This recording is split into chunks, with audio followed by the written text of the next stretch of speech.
Good afternoon. My name is Akhtar. I'm Head of Diversity at the Training Development Agency for Schools, which is the agency that has responsibility for recruiting and training over 40,000 teachers every single year. And we also ensure the continuing professional development of those teachers within our schools system, each and every year progresses. I think I should declare this is my first outing as head of diversity, quite literally, but also metaphorically speaking, as a gay man, as a gay Muslim.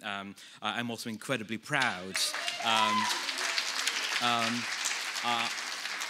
I'm incredibly proud that I have this opportunity to come and speak at this particular event. So thank you very much, Sue, for allowing me this wonderful opportunity. But on a professional basis, of course, my personal and private views are absolutely of no consequence, broadly speaking.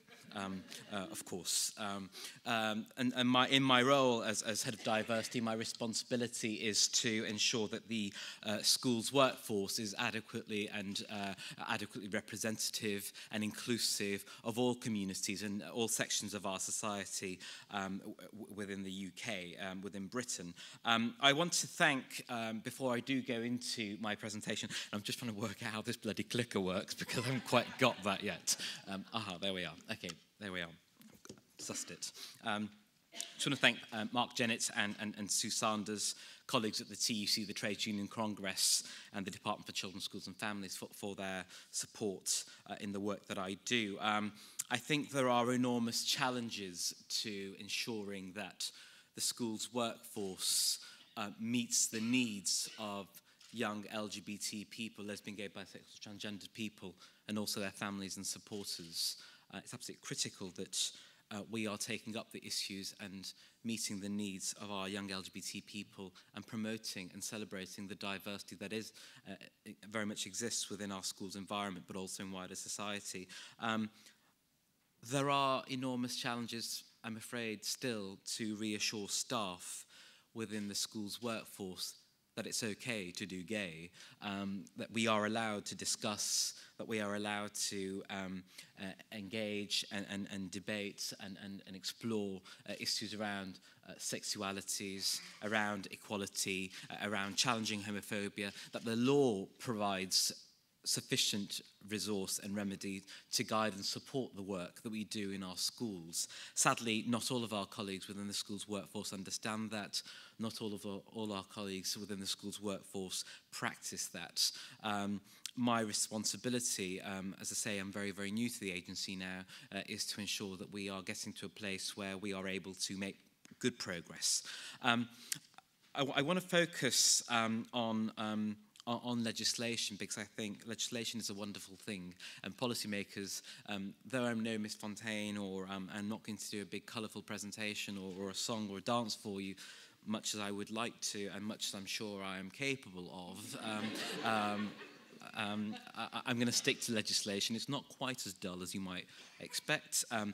Legislation is our friend. It provides us the background and the backbone in order to do the work that many of us here are absolutely committed to achieving. It's absolutely critical that we remind, we reinforce, and we reassure colleagues where necessary that the legislation can and will provide support for us, and that we don't have to wait for the Single Equality Bill or Single Equality Act as it will come through, likely to come through next year. There's plenty of legislation in place already to ensure that we are dealing with LGBT issues within our school's environment. And I just want to run through some of those pieces, very important pieces of legislation, just to drill home and remind us that that work can and should be done in our schools. Clicker, help me. There we are. Sex and Relationship Education Guidance produced by the Department for Education and Skills, as was in 2000, said it's up to schools to make sure that the needs of all pupils are met in their programs, whatever their developing sexuality, and that teachers should be able to deal honestly and sensitively with sexual orientation. The Education Act in 2002 obliged all schools to safeguard and promote the welfare of children, insisted that schools need to ensure they provide a safe environment for children and young people to learn and identify those who are suffering or likely to suffer significant harm. Schools that do not address bullying, which includes, of course, homophobic bullying, will be failing in their duty of care. We have guidance on Safe to Learn, which is produced by the Department for Children, Schools and Families. And it's a comprehensive piece of guidance which calls to schools, gives guidance to schools on how to challenge homophobic bullying, with practical strategies and details and a range of resources and support available to schools. We also have initiatives like Stand Up For Us, which is guidance which complements Safe to Learn and offers guidance in developing whole school approaches to addressing homophobia. And both these documents stress the importance of commitment from managers and governors, the leadership within our schools' environments, to promote an inclusive schools ethos. Of course, we understand that the gulf between policy and practice is sometimes very, very big. It's not insurmountable, but it is very, very big, which means that those of us who are absolutely committed to LGBT equality within our schools' environments have to work that just that little bit harder, and to push the leadership and remind them of their legal responsibilities to promote an inclusive LGBT curriculum, an inclusive LGBT schools environment. We've also had legislation around the Education Inspections Act in 2006, which places a legal duty on governing bodies to promote well-being and community cohesion. I'm really pleased that someone else earlier on talks about community cohesion being more than just about race. As someone from an ethnic minority in this country, it really frustrates me that people only talk about my ethnicity as part of the community cohesion agenda. The community cohesion agenda incorporates sexual orientation, gender, disability, and so forth, all the other equality strands. It's absolutely critical that we are reaching out to colleagues right across the board. And this particular piece of legislation includes a duty to prevent and respond to homophobic bullying. And tied in with that is, of course, Ofsted's responsibility. Ofsted is the schools inspectors who must, part of the evaluation form is that they require schools to demonstrate how it's implemented policies and practices to, I promise I'm about to finish, practice to ensure that it doesn't, I didn't know I was going to fill 8 minutes, but I've obviously excelled myself this afternoon, goodness me. To ensure that they don't discriminate unlawfully against learners, job applicants or staff on grounds of gender, including gender assignment, race, disability, sexual orientation, religion and belief, marital or civil partnership status or age. The critical thing for me is that, you know, where schools fall down and fail to deliver because the leadership is weak, there is now remedy within law in that we can, or Ofsted rather, can provide a limiting judgment on a school's overall effectiveness if it's likely to be judged, and it's likely to be judged inadequate if it isn't meeting its legal responsibilities on promoting an inclusive schools environment. Of course, the wonderful duty to promote community cohesion that I referred to earlier, which obviously explicitly talks about LGBT people. And there's been further guidance from the department on safe and bullying in further education, which is looking at beyond primary and secondary schools.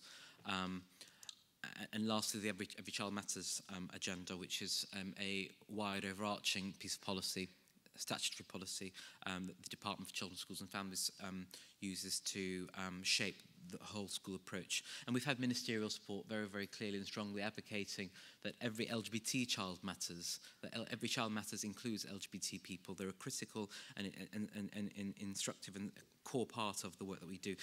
And lastly, from a TDA point of view, I promise you, from the TDA point of view, our responsibility is to work with organisations like Stonewall, organisations like Schools Out, Outsiders, to ensure that that we create positive LGBT role models within our schools' environments, that standards and qualifications for teachers are robustly implemented and in order to ensure that the statutory responsibilities, the legal responsibilities upon our tutors and our teachers and those who work in the schools environment are being adhered to. So I'm going to stop my boring presentation on legislation just to say to you that, you know, it's absolutely critical that the legislators and the policymakers work hand in hand with activists and practitioners like yourselves in the schools environments to ensure that there is a rounded approach to the work that we do, that people like me who are obviously LGBT friendly, working in civil service departments which don't always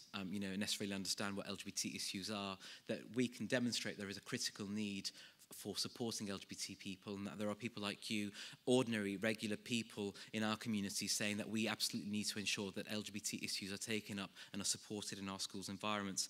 I thank you for your time, and I thank you for allowing me that extra minute or two. Thank you.